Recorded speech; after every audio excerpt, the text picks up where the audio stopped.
రైతులకు మేలు చేసేలా కేంద్రం అనేక కార్యక్రమాలు చేపడుతుందని కేంద్ర మంత్రి కిషన్ రెడ్డి తెలిపారు. రామగుండం ఎరువుల ఫ్యాక్టరీతో పాటు 9,500 కోట్ల విలువైన జాతీయ రహదారులు, రైల్వే ప్రాజెక్టులను ప్రధాని మోదీ జాతికి అంకితం చేశారు. అనంతరం నిర్వహించిన సభలో కిషన్ రెడ్డి మాట్లాడుతూ సింగరేణిలో మెజార్టీ షేర్లు రాష్ట్ర ప్రభుత్వం దగ్గరే ఉన్నాయని, సింగరేణి ఎవరో ప్రైవేట్ పరం చేస్తారని ప్రశ్నించారు. సింగరేణిని ప్రైవేట్ పరం చేస్తారని కేంద్రంపై దుష్ప్రచారం చేస్తున్నారని ఆయన మండిపడ్డారు. సింగరేణిని ప్రైవేటీకరించే ఆలోచన కేంద్రానికి లేదని కిషన్ రెడ్డి స్పష్టం చేశారు.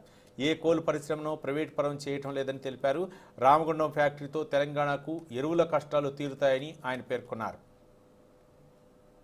ఈ యొక్క ప్రధానంగా ఎరువుల ఫ్యాక్టరీ రామగుండం ఫెర్టిలైజర్ ఫ్యాక్టరీ యొక్క యూరియా తయారు చేసేటువంటి పరిశ్రమను తెలంగాణ ప్రజలకు, దేశానికి అంకితం చేయడం కోసము మన ప్రధానమంత్రి గారు రావడం జరిగింది.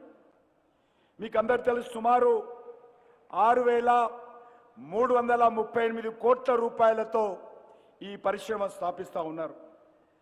దీని ద్వారా ఈరోజు తెలంగాణ ప్రాంతంలో ఈ యొక్క ఎరువుల కొరత తీరేటువంటి అవకాశం ఉంది.